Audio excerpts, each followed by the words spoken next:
What is going on, everybody? Welcome back to the European Conquest AI only battle.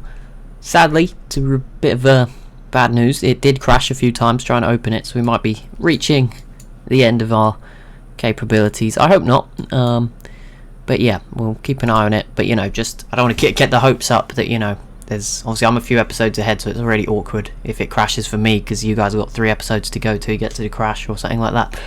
But yeah, I don't want to get hopes up that we can go super far and then it just doesn't happen. You know, it's still a huge map, even if there's less civs. It can happen. So yeah, just a heads up. It could end at any point. I usually go by 3 strikes and it's over sort of approach. It was 2 strikes and it came alive. So hopefully we can get as far as we can, as I said. But obviously, yeah, be in mind that could literally be like 2 turns away, or it could still be quite far into the future, depending on how it goes. Obviously, as long as it opens, that's key, because then I can put it into the strategic view and just run it in the background and leave it, not move the mouse, you know, don't do anything to break it. And then obviously I can save it once it's done like loads of turns, and then it's normally fine. It's reopening it that is generally the main problem. If it crashes while the actual stuff's going on, it's either just a war that's so big it can't do it, and that would obviously be a killer. We've seen way bigger ones, so we're not there yet, so that's fine. And the other time it normally is, if it crashes in the actual game, it's because I've clicked the in-game editor at a bad time or something like that. That's another cause. But it's or a mod is broken. But these are all vanilla, you know, DLC civs. There's no mods, so it's very unlikely the civs would cause a problem. But they're the main causes of like in-game crashes that I've found, so we should be absolutely fine. It's just opening it can be a bit of an issue. So hopefully we can get beyond that, and we'll be all right. Hopefully. But we'll just keep hitting next turn. But as you see, Rome and Poland do peace out. No cities changing hands, which means Spain is now 1v1ing Rome. That's worth noting. Down here in the south. But also, we still have Russia v Poland, of course. The main conflict. And the Huns are actually trying to siege Stockholm. I would be amazed if they pull this off. But stranger things have happened this game. Also, this tile. 7... I know it's the city, but 7 food, 1 production, 5 science. That is... interesting combo. I don't know if the buildings contribute to that. That's pretty interesting. I don't know. Pretty cool. I don't know. What's Warsaw? 2 food, 4 production. That's just a pretty cool tile then. In Stockholm, maybe the buildings do contribute to that. I'm not sure. Sure, you guys will know. You guys seem to have the answer for all the things I miss. We make a great combo. The audience and me. Between us, we're probably all right. Mostly you. I'm just like looking at cities dropping. The rest of it's too confusing for me, hence the lack of let's plays recently. But hey ho, what are the biggest cities in the world? Let's have a look while I'm rambling on. If it opens again, clicking buttons mid-turn can be a bad idea, but hopefully we'll be okay here. There's a Spanish settler there, just about to leave sort of the Netherlands. Here we go then. 31, 3-way tie between Thebes, Attila's court, and Morocco's city of Fez. Then London and Marrakesh on 30 for the top 5. So Morocco have 2 top 5 cities. That's quite impressive. And both of them, I think, are near each. Oh no, they're not. Marrakesh is hit. Rabat was also 6th or 7th, 29. It was tied. Fez here though is 31. In the desert as well. I know it's got an oasis, but I think this city will have stolen the oasis. That is pretty good. That's just farms and Casbahs out of the desert. That's very impressive that Fez is that big. Thebes a bit less because it has the river, but still impressive because Memphis is here with another 19, so that'll be taking a lot of the food. And Elephantine here is 24, so that'll be taking most of this food. So Thebes is doing that with a limited amount of food. And what was the other one? It was Attila's court, which is probably not so surprising. A lot of these cities are massive. I mean, they're not even farming this stuff. They probably are, and it's just not showing us. But either way. They look huge. Yeah, I mean, look, 28, 25, all these Spanish cities they've got surrounding their capital. I'm pretty sure this was settled like late, because I don't think this was one of their early names, and they've just built from there. So that's quite impressive. It's hard with the Huns. There's no order, right? I don't know what was their second city. Maybe it was Alicante, but they've obviously stolen everyone's city names. It's very hard to tell the order. Whereas, you know, Russia, we know it was Moscow, then St. Petersburg, then Novgorod. Then it's Rostov, then Yaroslavl, Yekaterinburg's another early one. Smolensk and Yakutsk are sort of middle normally. Tver's another one, and then yeah, these other ones are much later ones, but still.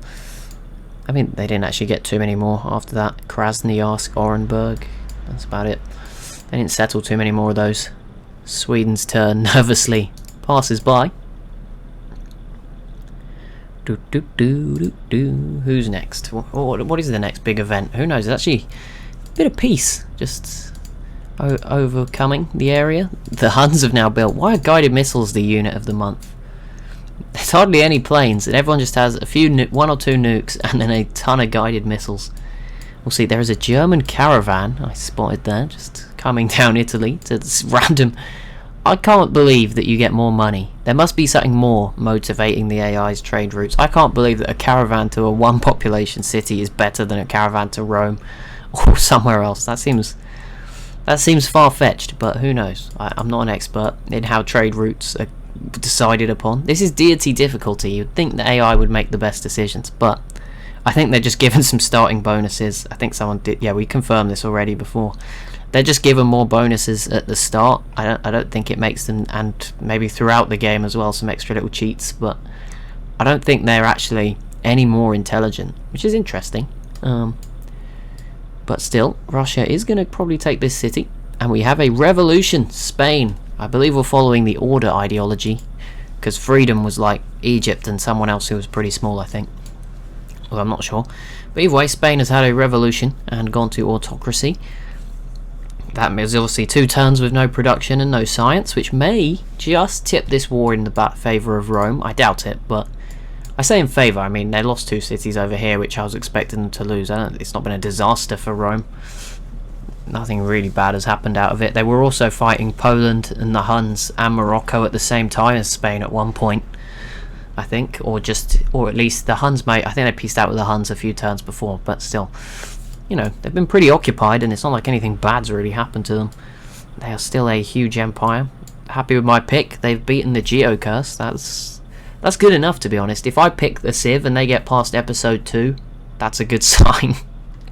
It seems to have faded, the curse. Maybe I'm getting better at picking. Maybe that's what it is. I don't know.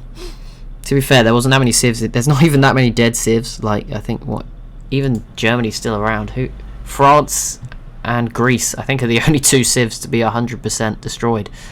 So, statistically, you're probably okay. I'm sure a few people picked France, and I think maybe 1 person picked Greece. So, they were bad luck, but yeah, statistically, I mean, it was like a 10 out of 12 chance that... I think there was actually more than that, but I don't know, 10 out of 15, whatever. No, 13 out of 15.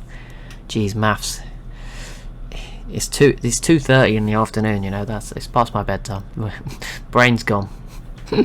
Assyria completes the Sydney Opera House. I do believe they are winning. I think it's hard to argue against that.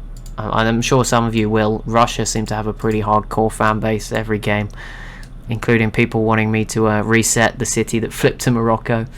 So maybe they will argue, but I think Assyria right now is number 1. That was terrifying. Don't crash on me. They do have a nuclear missile down there and a ton of units, and they're winning the most demographics, which is not the ideal. Actually, Spain is over. Oh no, this was the Huns. Spain's overtaken them there. At least my submarine's full of happy people, you know, 100% approval. And then literacy, Russia has now completed the tech tree and is still pushing, so, you know, don't count them out. I wouldn't say they're necessarily...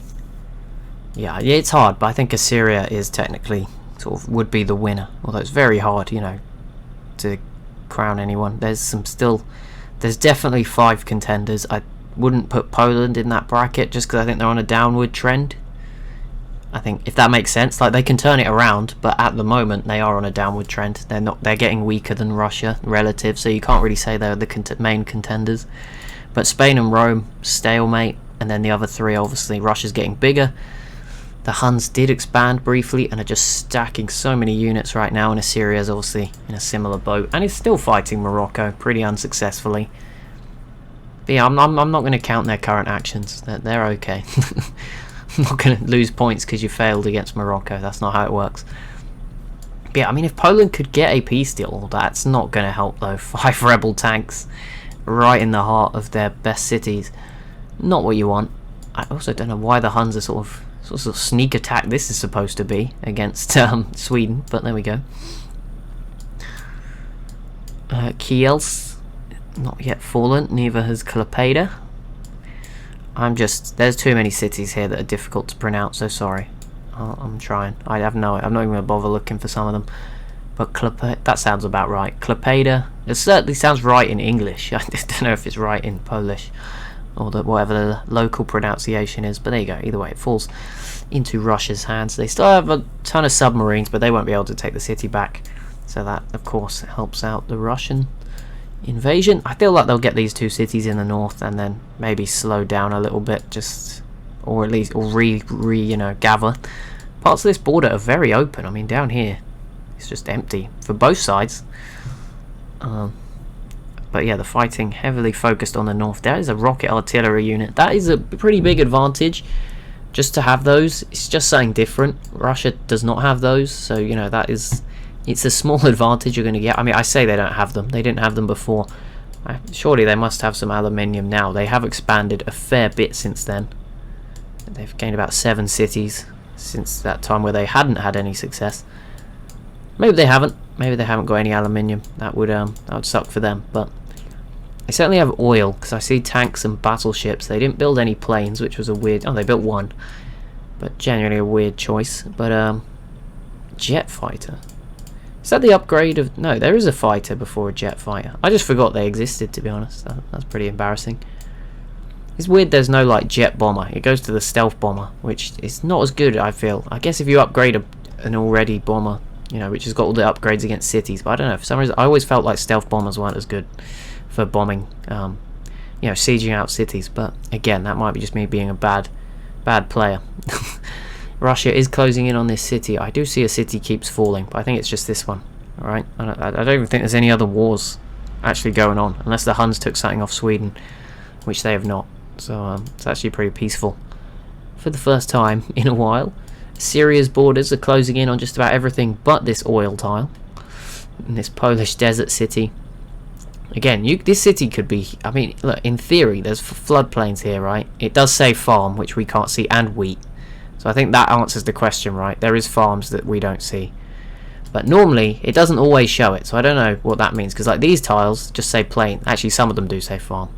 Okay, yeah, so there you go. That answers it. A lot of these are farms, and we just can't... It only loads in like a limited amount of farms. So that... Someone explained that to me before. So, there you go.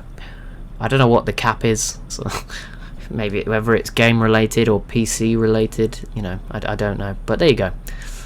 Either way, Russia is closing in on Bialystok. There was that Spain-Sweden war, but nothing's really happened there. Poland is fighting back for this city, but I think Russia will retake it again this turn, just as soon as it goes back. I don't think... these units are pretty isolated, they're just going to get picked off slowly, even with the rocket artillery. There's so much pillaged damage. It's not so bad over here. There was an army of workers at some point. I don't know which civ it was. Towards the end of last episode, we dragged over it. I think it might have been the Huns here, look, actually. There's just a ton of... There was somewhere where there was just like 20 workers just moving in a group. That was quite funny. You can actually see it sort of through the... Yeah, there's loads here actually for the Huns. I can't believe they need that many. It's ridiculous, to be honest. But there you go. Especially because it's not... it's not Civ 6. They don't do their builds and disappear. You are paying for those all the time. But I guess big empire. Upgrading everything to railroads. Connecting everything. Kind of makes sense.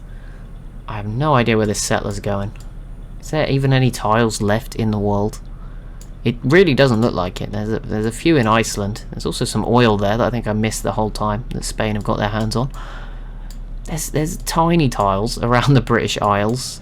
I don't think there's any in mainland Europe. There's 2 there for some reason, but yeah, there's not like an obvious place to settle that's just been ignored this whole time in the mainland. There's a few at the bottom of Assyria, but that settler was obviously, miles away and not heading in this direction. There's none in the rest of North Africa. I don't think there is any others. Like there's a couple. These are mountains, so that there's a few in Britain and Iceland, and like 1 or 2 in the middle of Spain, and that is it. No one's glitched through the mountains yet though, so that's at least on the bright. Look on the bright side, no one's glitched their way through there, so that's all good. What resources have we missed out? There's some uranium and aluminium up there. That does seem to be about it. That would have played into Russia's hands, of course, because they probably would have got all of this and then been huge and got 20 aluminium out of this 10 and 8 uranium out of this source. So probably for the best that they weren't given access to this. There might be some oil as well. It's obviously hard to see based on that other bit we missed. Also, I guess this aluminium would have gone to the Huns. But never mind. Oh, this is a brutal battle as Russia sends in XCOM squads for the first time. But this city, yeah, Poland is putting up a defense here. Some of these others, it's just been a case of Russia getting the siege done. Here, Poland is putting up a heck of a fight. A lot of artillery. There's marines landing by sea to try and defend this city. There's rocket artillery. I think this was from before. I don't think that's new. I don't think Russia has used a nuclear weapon just yet. Sivas, Syria, still. Syria's even got their air force here now. Morocco doesn't actually have one. Well, they do, but it's not over there. So it's obviously dealing with these. Why? I don't know why the happiness is so bad this game. I guess it's because they're all so big. But saying that, when we have the civs where one civ dominates and has like 200 cities, they normally do just fine. So I really don't know. Maybe it's to do with the religions and who picked happiness sort of benefits things. There's a lot of stuff that you have to pick to really keep it all together. Poland actually retook this city as well as defending this one. And these other units are not really making any progress. They're just sort of caught in the middle. Some of them not quite close enough to be bombarded by Warsaw or Krakow just yet, but this city will be bombarding. This one can't quite, but that will be more focused on these units. I mean, the longer this takes, Russia could go the other way, right? Attila's built up a ton of units. We saw Russia attack the Huns when the Huns were occupied before. Maybe we could see a revenge. Also, Poland is still huge. Maybe I'm being a bit harsh on them. They are still massive on that mini-map. That bright red. It does stretch a very long way across. I mean, obviously it's Poland, not Germany, but this is definitely... This huge front is giving like World War II kind of vibes here. But it is Poland instead of Germany, who have that sort of empire. But it's a similar sort of empire without France. Spain and Rome. You've kind of got... This is kind of probably what... I don't know, some kind of... What it could have looked like. Who knows? I mean, Russia's obviously split in half, but ignore that. But in terms of like pure borders, I mean, with like if you had Spain, France, Spain, Germany, and Italy on like a team. There you go, England just clinging on. Something did just fall, but I don't. Was it this? Oh, it was this city again. They're so close here. They've brought in a tank, a couple of tank units, which should help. There's still artillery bombarding the city from outside. Russia and Germany now friends. I mean, that would have been really cool like 100 turns ago when Germany was still big and could have, if Germany had taken Poland, that would have been interesting, but it's just not the case anymore. I mean, yeah, if they'd have like split it, that would have been interesting. Poland is huge. I think I'm giving Poland less credit than they deserve. They have conquered a lot off of Germany here, and it's still not really integrated. A lot of it is puppets, and they're just... Yeah, if they can get a peace deal soon, like don't lose much more. I mean, this is one pop, and this one's one pop. If you lose them, that's not the end of the world. But if they can hold on to the rest of it, I mean, they could rebuild. The thing is, they haven't had a chance to rebuild since they started all those wars. And obviously, I can't give them too much sympathy because they started both of the ones with Rome and the Huns. Particularly the Hunnic one, that was totally unnecessary. They declared war, did nothing for a few turns, nuked them when it started going badly, and then left. Like, just a disastrous war. I don't know what the thought process was on that one, but it does look like, yeah, they need a peace deal soon, because if not, Russia is going to just keep coming. I mean, they have plenty of units in reserve, a lot of bazookas. I don't know if they are the defensive unit of choice for some reason, but they seem to be. As Poland again retakes this city, a valiant, brave defense. Using the coast really well. It's a bit cheesy, but they are obviously just keeping their land units safely locked away, because even with Russia now having coastal cities, they're all still puppets, so no boats yet. But yeah, there you go. Russia takes those cities back again. Rome completes the Hubble Space Telescope. I guess Russia may be more focused on building things for the war, which makes sense, of course. But yeah, Rome manages to sneak away one of those. Obviously, we don't actually know. There's no guarantee that Russia We know Russia is leading in technology, but we don't know where everyone else is. I mean, there's a good chance they're all pretty close. This is the average, and then obviously you throw in me as America on 0. Greece will be on sort of 50 something, or from when they died. The Ottomans are around 60 something, so that definitely drags the average down a little bit, especially the 0. That definitely drags it down. But you know, the others are probably getting there. Although I haven't seen any XCOM squads for anyone else. Oh my god. Okay, yeah, if Assyria declares war on the Huns, it might be over. This is the problem. Let's not look at them. They are just the menace in the corner of the map.